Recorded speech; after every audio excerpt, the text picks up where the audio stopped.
We'll take questions in just a second. Marissa, did you want to provide the backup mic, or you're all good? You're all set? Okay, great. We've got 2 runners in the room, so we're going to do this open Q&A style. Pete, because your hand went up first, you go first, assuming there's a mic over there. Thank you. Great sessions today, very helpful. Thanks for doing this. I want to talk about macro sensitivity. It's the #1 conversation we have with our client investors. And it seems like the model, Paul, you talked about how the model is really, you've spent a lot of time on working on calibration and adapting to various macro environments and things like that. But then on the other hand, Sanjay, the risk retention of the business model has changed quite a bit. So how should we think about now with exposure to things like residuals, so on and so forth?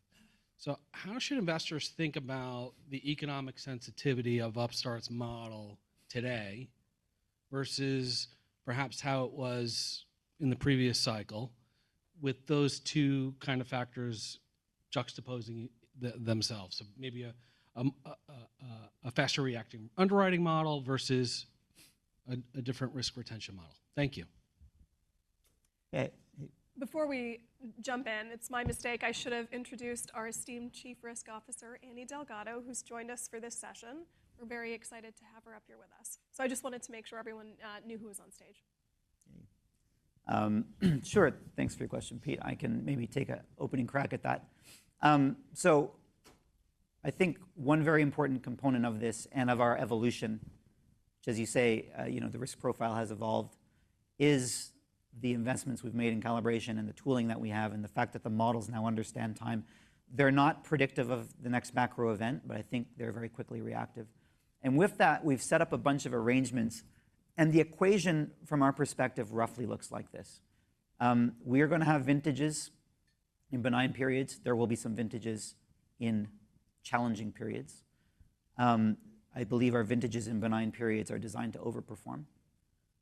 There will be vintages in challenging periods that underperform. Our goal, and the way these agreements are set up with our counterparties, is that they're meant to harvest the overperformance and put that in play to sort of cover for underperformance. So over longer time frames, over longer periods of time, the equation we need to get right, and the one we feel very confident in, given the tooling you've heard about, is we need to get the aggregate sort of performance right over the cycle. And that means, in some sense, this is a bit of almost a macro insurance layer. And so if we can get the performance roughly correct over the cycle, these things will work well. If we can't, then I think we have to look at ourselves and figure out why not. But that's the fundamental bet we've made and the one that we feel really good about. I would just add that I think if you rewind back to beginning of 2022 and you look at what happened, I mean, the sort of most fundamental thing that shocked the business was that loss variance chart we showed earlier, that the sort of actual losses were 50% higher than they were modeled to be. And in that circumstance, a lot of the sort of sources of capital that were in the system did not want to continue funding in that system. I think there's a world of difference right out the gate between 50% and 20%. And then, of course, between being in that state for 9 quarters versus being in that state for 3 quarters. And I think those are the things that are unlocked by the sort of technology change, which we feel very good about. And then on the business model side, as Sanjay said, of course, we have different agreements with the nature of that capital. But I think if you forget about the sort of any contractual things, you just think about what the fundamental thing is. It's like, investors in good times are maybe looking for a certain return. Let's just, for the sake of argument, say it's like a 9% sort of annualized return on the credit.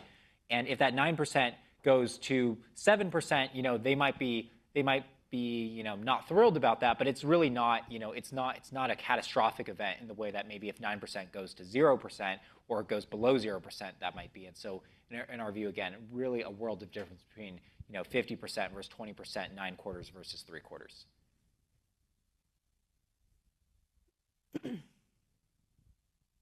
Sure, Ramsey, go ahead. The lights are blinding up there. Yep, a little bit. Ramsey El-Assal from Barclays. Thanks so much for taking my question, and thanks for a super insightful day. A lot of new information to digest, which is greatly appreciated.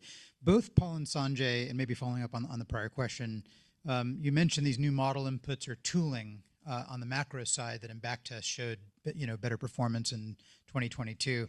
In layman's terms, if possible, could you just help us think through what that means? Is this new data you're pulling in? Are these new variables you've identified? Like, what gives you, what is the secret sauce there in terms of that macro, that improvement in macro predictability? Thanks. Yeah, good question. So just to take a step back, I want to remind everyone about these sort of two terms that we throw around a lot now, separation and calibration. It's important because they actually have very different functions, and the story of what happened a couple years ago really depends on understanding these two things. Separation is our ability to accurately rank the relative risk of borrowers, knowing which borrowers are more or less risky than others. This is the thing that's most heavily influenced by things like how many facts you know about the person. So if we add in cash flow data, if we add in sort of the stuff I talked about with embeddings, or now we know about the sort of value of eating at Chipotle, all this stuff, we can add, we put tons and tons of work here, but it primarily benefits us in separating risk. On a relative basis, we know that one borrower is 2.3 times as likely as another borrower to default. We know that borrower A is more risky than borrower B. But it doesn't tell us very much about the aggregate level of defaults, and that is the thing we call calibration. Now, up until 2022, we never really gave a second thought towards investing machine learning time towards the calibration problem. We focused at almost 100% on the separation problem. And when 2022 rolled around, the model's separation actually held up great. There was no problems with the sort of model's ability to rank the relative risk. When we said that one borrower was more risky than another, we were getting that just right. But what happened was across the entire industry, every category of credit and every type of consumer basically got riskier from Jan 2021 through Jan 2023, almost 8 consecutive quarters of increasing likelihood of default across all observable segments of risk. So nothing you would have done in separating the risk was going to help you. But what we did was we said, okay, well, what would we do if we wanted to be the very fastest at reading and reacting to macro changes? And so we introduced something to the model that we call time as a feature. And time as a feature basically means that unlike sort of the normal way you would train a model, where you just take all of your training data and you pour it in and you tell the model to treat all of this training data the same, we instead told the model that one of the facts you can have about every data point is the day it happened.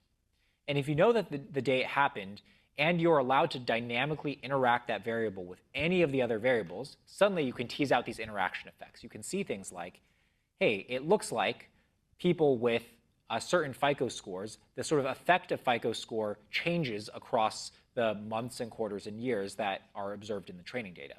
And of course, you can see that in aggregate. So you can see that, hey, if it's 2024, the same borrower with exactly the same characteristics is twice as likely to default as that borrower if they were in 2020. And you can also see trends like a borrower who has a sort of low level of income, for example, who was getting a lot of stimulus, was a whole lot less likely to default in 2021 when there was a lot of stimulus than in 2023 after the stimulus ran out. And you would pick that effect up almost immediately as soon as it happens, which is the thing that causes the sort of reductions in loss variance. Because basically, as soon as those sort of stimulus changes run out, it's not that the model is going and reading CNN and knowing about the news. It's just that we almost immediately see in the delinquency data, in the early delinquency data, you'll start to see that borrowers in certain categories will see higher rates of delinquency than they used to see. And as soon as that effect becomes statistically significant, because the model has time as a feature interacted with all of the borrower characteristics, it can pick up in an arbitrary sub-segment level these changes in trend, and as soon as they're significant, it says, oh, this is a new thing going on in the world, and then it prices it into the new risk. And that's why within the same first 2022 Q1 quarter, you go from that 59% level of loss variance down to 22, and then within 3 quarters, it's entirely accounted for. Does that make sense? Yep, of course. Hey guys, Kyle Peterson from Needham. Thanks for doing this, but wanted to touch on funding. Obviously, the committed capital slide with the progress you guys have made with how much, I think it's from 0 to 60, 65%, something like that in the last few years. I guess what's the right mix? I know there's some co-investment there, but I guess how much of the funding stack do you want to leave open for some of that at-will channel, and how much are you guys willing to to push up the committed capital as a percentage of the overall funding stack? I'm sure it makes it easier for you guys to, plan growth and marketing and such. But yeah, anything there on like optimal funding mix and how you guys see that evolving over the next like year plus would be really helpful. Thank you.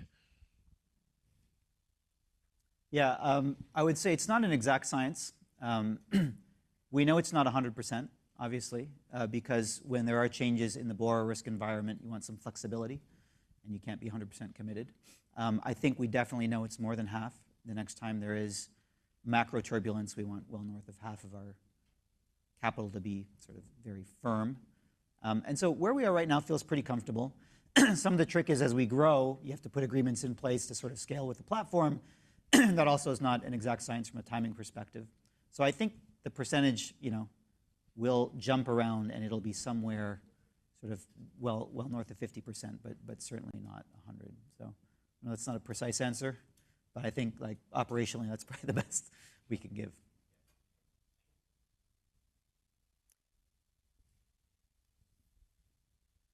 Thanks, guys. Great job today. Henry Invests on X. You talked a lot about new product verticals and new launches. Curious if purchase mortgage is something you guys are considering. And then on partnering with that, you announced a recent deal with Walmart to sort of co-brand your personal loan product. How should we think about that for auto? Maybe a deal with Carvana, or if you ever get to purchase mortgage, maybe something with Zillow. Thank you.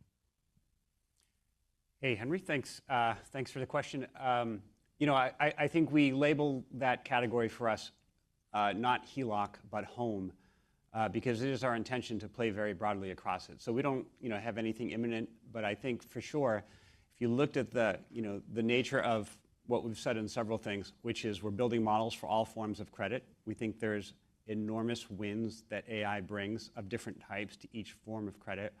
What Chantal said about having a permanent relationship with somebody as they go through parts of their life. To me, it seems fairly obvious. You should expect purchase mortgages to be part of our future, as well as refinance mortgages and probably some other categories. So, our view is we will get there. We're going to get to all the forms of credit that really matter to consumers, and I believe at some point businesses as well.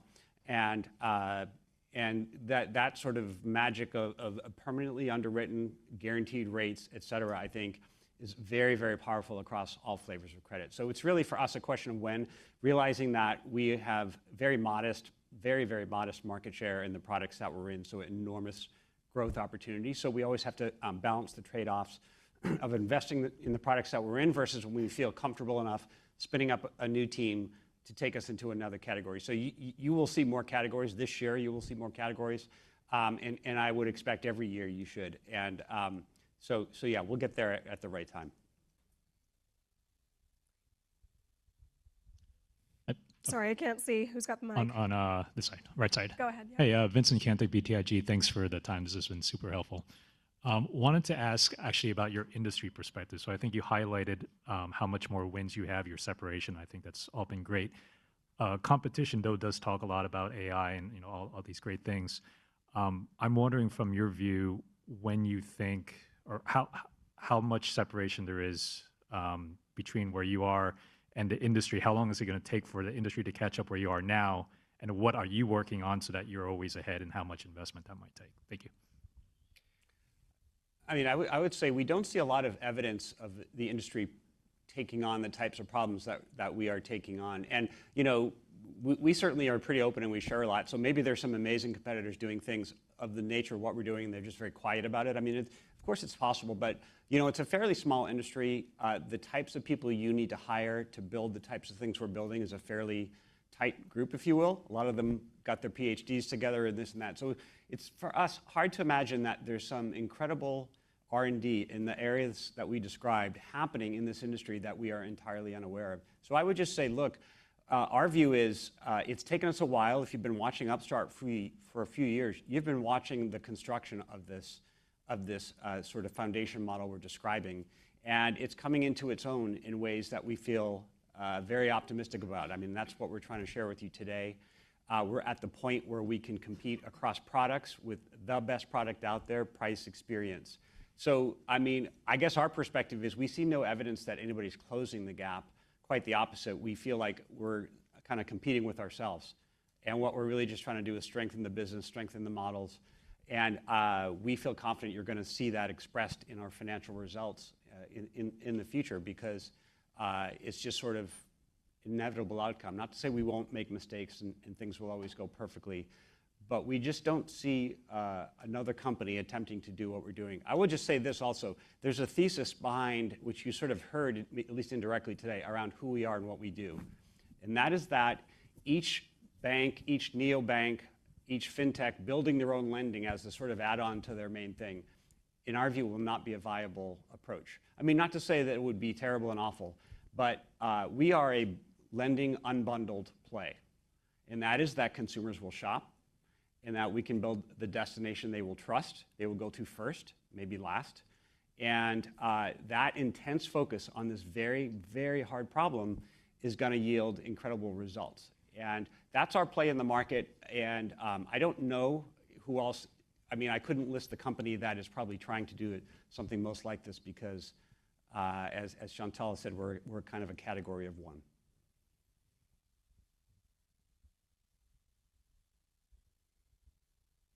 Hi, just like to echo that. It's been a fantastic day so far, so thank you very much. Simon Clincher from Redburn. I just want to follow on that sort of competitive discussion there. I'm trying to think about how the competitive landscape is going to look in the future. We've got a lot of large banks trying to invest in technology with third-party partners, trying to digitalize, modernize at the moment, leveraging large language models where they can. And then you have a unique company like yourselves that are effectively trying to provide a platform for those banks to outsource and do things. And I'm just wondering how that conflict is going to look, certainly in your vision, in the next decade plus. Sure. I would just say, if you went back to the time we went public and how we imagined the world evolving, I think we saw our business as just as much a private label, white label, distributed by large banks, and really kind of having this balance. And the reality that's played out is much more is our brand and our presence. And just to be frank, like, large banks have sat on the sideline of this evolution for the most part to date. Now, that may change with product mix. They certainly like secured products more than unsecured products. But I'll tell you once, years ago, I met with the chief risk officer of one of the largest consumer banks in the US. And I said, do you realize you're only serving about 10% of Americans when it comes to credit? And he said, yes, that's all we want to serve. So our interest in pushing this technology sort of through the industry is there, but at some point there's enormous value in aggregation, because you don't know whether that bank is going to approve you or this bank's going to approve you. That's the whole point, is if you can guarantee the experience and the rate through a relationship with us and our network of partners. Another way to put it also is this technology, AI, in the banking world is revolutionary and new. And for all the reasons I think banks are required to move slowly, adopt things slowly, take a very conservative approach. That kind of means you can expect for a long time to come a sparse matrix of adopters, right? Not that, it'll be a long time, I believe, before the majority of banks will be fully on board and moving in this direction. And that means, again, there's enormous value in us aggregating, bringing the demand together, matching up the right applicant to the right product, the right bank, the right lender.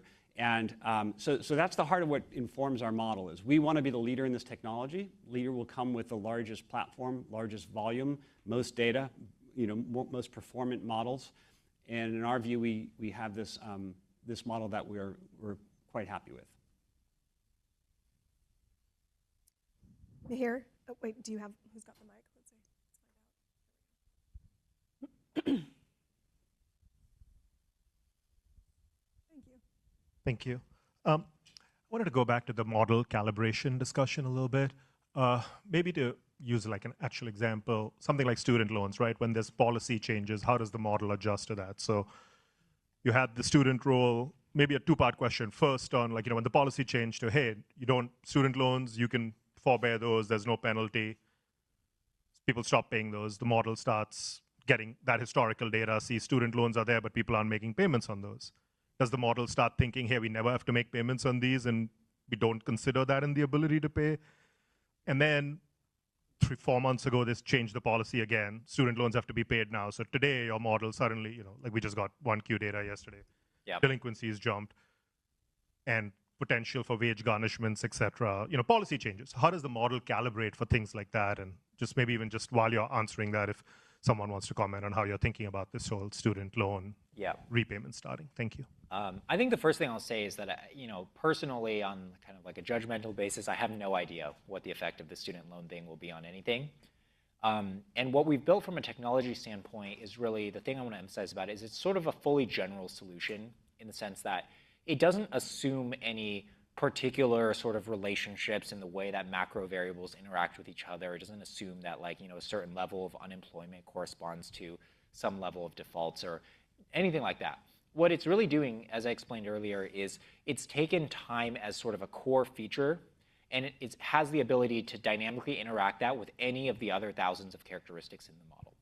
So as it relates to the student loan example, what would concretely happen in the model, and what is concretely happening, is there are borrowers that have student loans. Some of those borrowers have been making payments on their student loans. Other ones have not been making payments on their student loans. And we know the sort of dates that all these things have been happening, and we also know whether they're paying back on their Upstart loans. That's the training data sort of universe that we observe.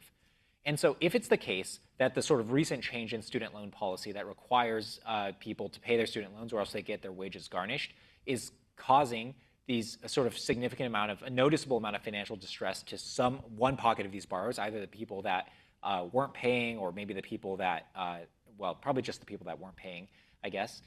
Then those people, because that is a sort of set of people identified by a set of variables in the model, that interacted with time would be observed by the model to be something that has changed. And if that change is statistically significant, then it just gets dynamically incorporated into the model as a sort of new risk factor that gets priced into how we price loans. If that doesn't happen, then the model says nothing has happened, and it doesn't respond to the change at all.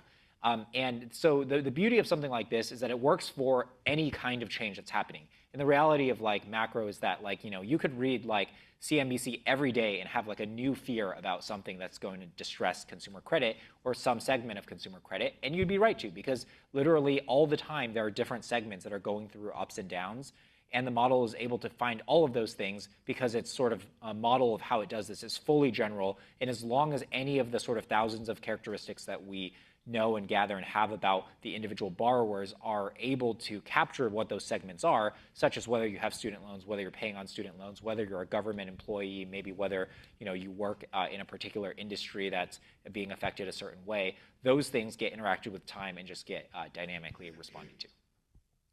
I can maybe add a little layer to that, Meher, and maybe provide some numbers. So in this particular case, about 35% of our borrower base has a student loan of any kind, federal or not. Of those 35%, about 2 to 3% of them are in some form of non-current. Okay, so that's the magnitude of the risk pool. In general, if the magnitude of a potential risk that we've identified is big, and we have some thesis to be concerned, whether we have data on it or not, we can act preemptively. We can tell the models, look, we don't have any data to understand, but this is a big risk. If these conditions are met, please price more conservatively. So there is an ability at the macro level or even at a sector level for us to intervene when the magnitude is sort of in the noise of the macro and we don't have a thesis one way or the other. We let the machines handle it. So that's the sort of general dynamic we have in dealing with these things. Of course.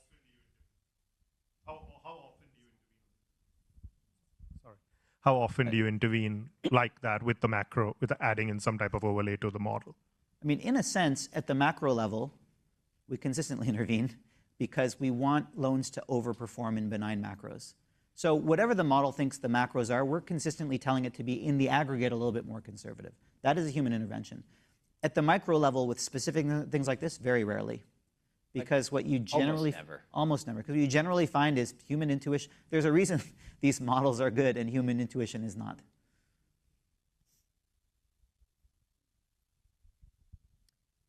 Hey, Sonia. Hi, guys. Rob Wildhack from Autonomous. I echo everyone else. Really appreciate the time and the presentation today. You spent a lot of time highlighting improved and new ability to separate, calibrate, new customer acquisition strategies and channels. You're not funding constrained anymore. With all of that as the backdrop, though, you're probably originating maybe half of what you did at the peak in terms of like an annual or quarterly run rate. So as you see it now, what's kind of the rate limiting factor to getting back to and eventually beyond, past level of scales where you were doing 4 or 5 billion in originations per quarter? Yeah, the real factors that is today our prices on a relative basis are significantly higher than they were back at that time. And they are really for two reasons and kind of in this order. One is that consumers are still at a risk level that is significantly higher. What we call the Upstart Macro Index today is, I believe, 1.49, something like that.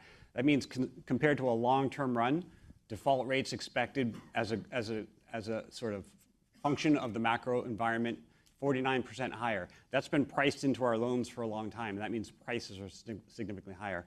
Also, the return expectation of either a lender or a credit investor are a few hundred basis points higher than they would have been at that time in that zero interest rate environment. Put those together, and that means we're approving fewer people relative to then, or the people being approved are paying higher rates. So that's what the machine doing what it is supposed to do.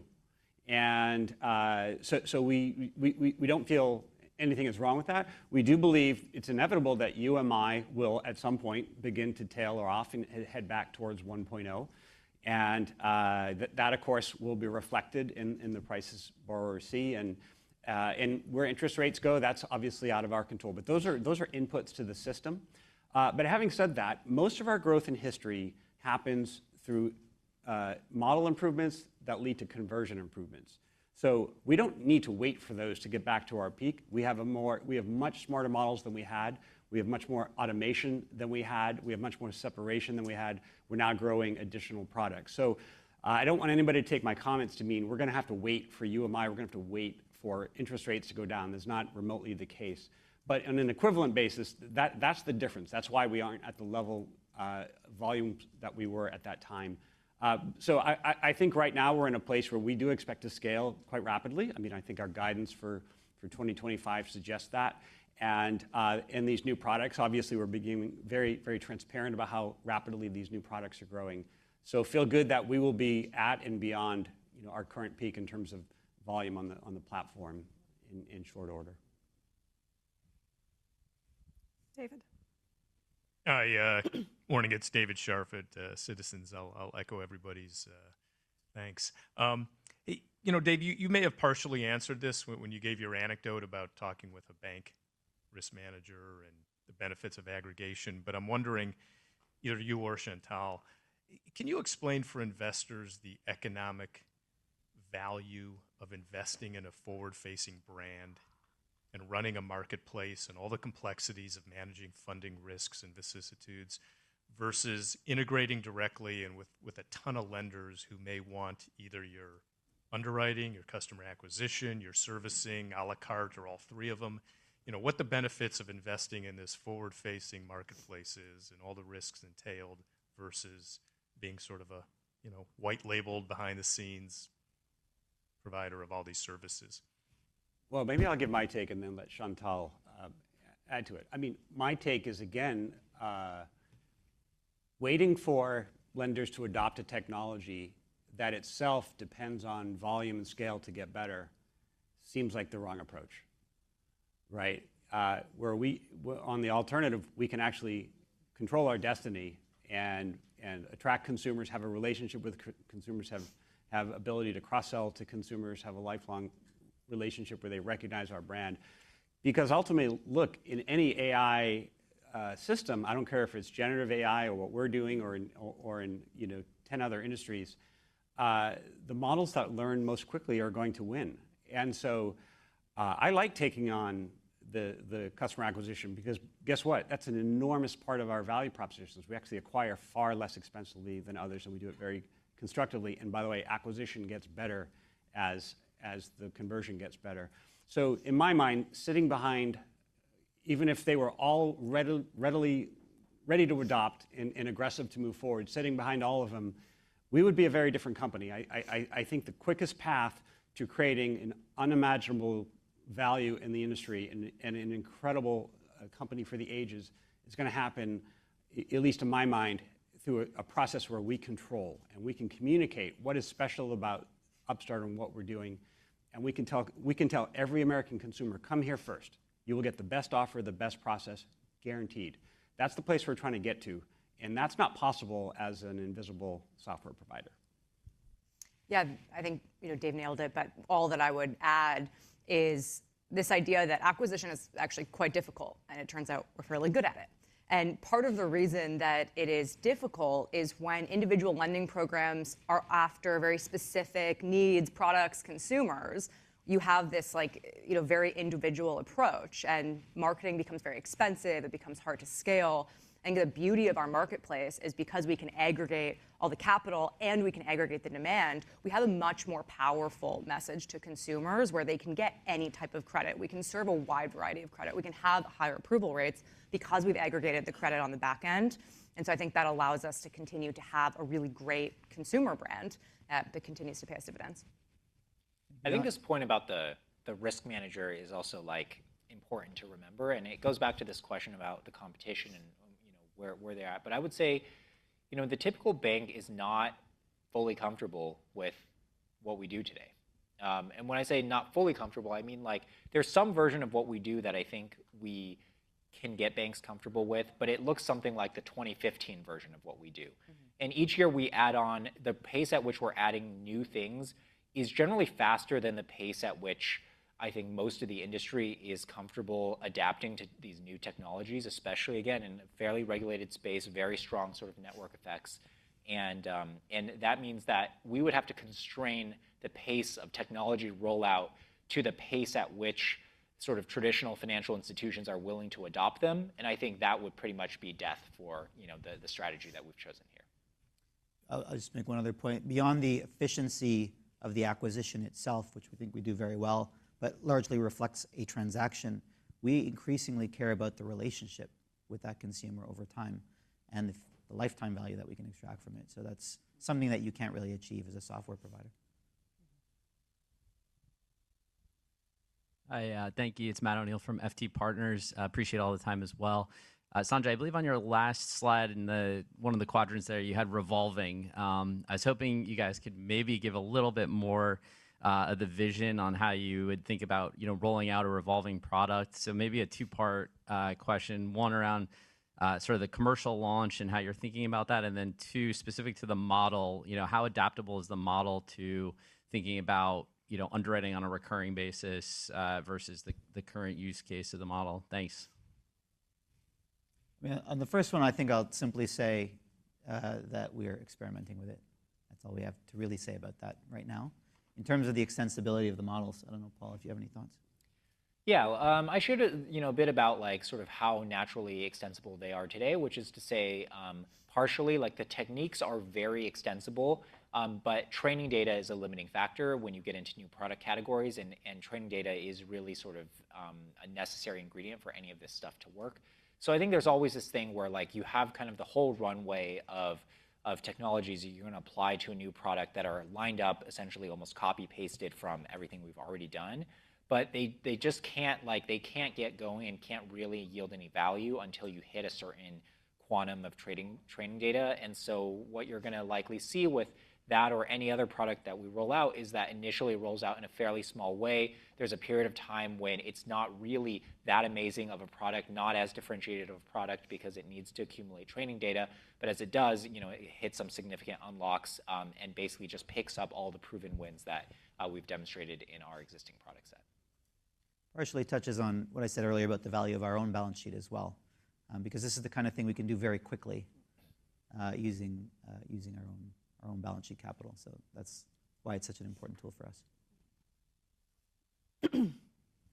Dan, hey guys. Very recognizable, thank God. Hey guys, great, Dan Dolev at Mizuho, great presentation. And I just wanted to go back to maybe a little bit of Q1 and sort of the win on Walmart, if that's okay to ask. Maybe just a little more in depth, what did Walmart see, maybe just the background of the conversations and the capability of your AI that made them choose Upstart? Just any color would be great. Sure, I can take that. Our relationship with OnePay we're very excited about. I think naturally as we think about partnerships generally, people often choose us and our partners choose us because we are able to serve a wide variety of their customers. And ultimately, we just have the best product in the market. We have the great rates, and we can show the great process.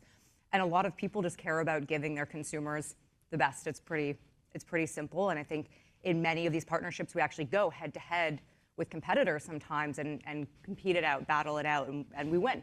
And I think that's what happens in this scenario and others. It's just we fundamentally can serve more of their consumers at better rates.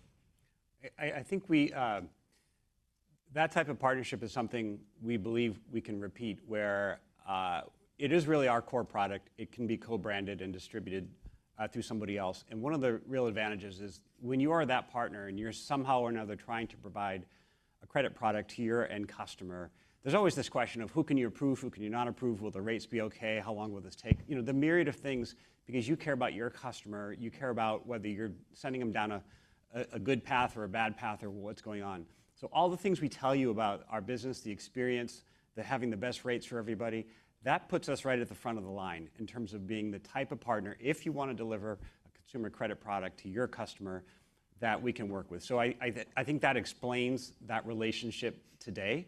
And I think it's a great footing for us to bring our products to market through others. And again, you know, we always want our brand in the mix. We do think the consumer should know who Upstart is and experience it, and these types of partnerships, you know, allow us to do that.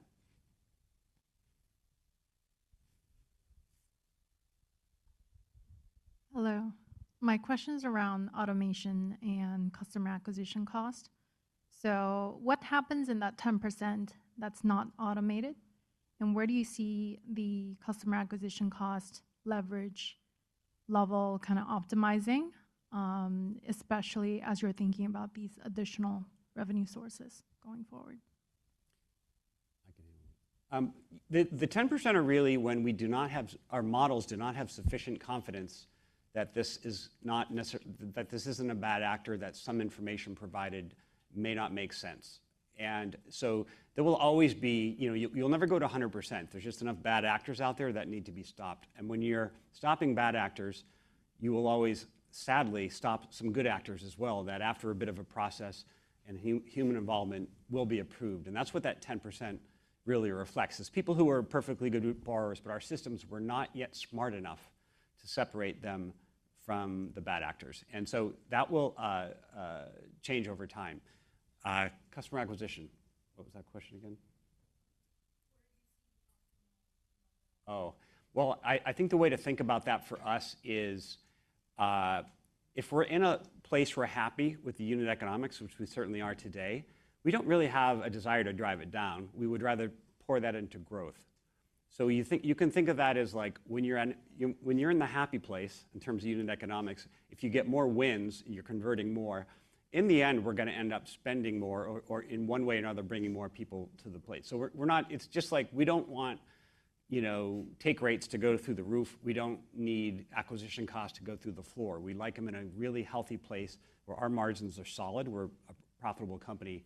And from there on else, we just keep pouring, you know, the value back into the product so it's better, or we reach out to more customers.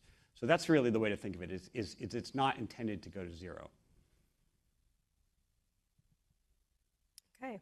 Any last questions? All right. Well, we appreciate your engagement. Do you want to say a couple of closing thoughts? Yeah, just thank you. You gave us great attention today. I know there's a lot of information we threw at you all, and so I want to thank you for all being here. The management team will be around for another 30 minutes or so. So if you want to hang out and speak with any of us, please feel free to do so. Thanks to everybody online who joined, and hope you all have a great rest of the day.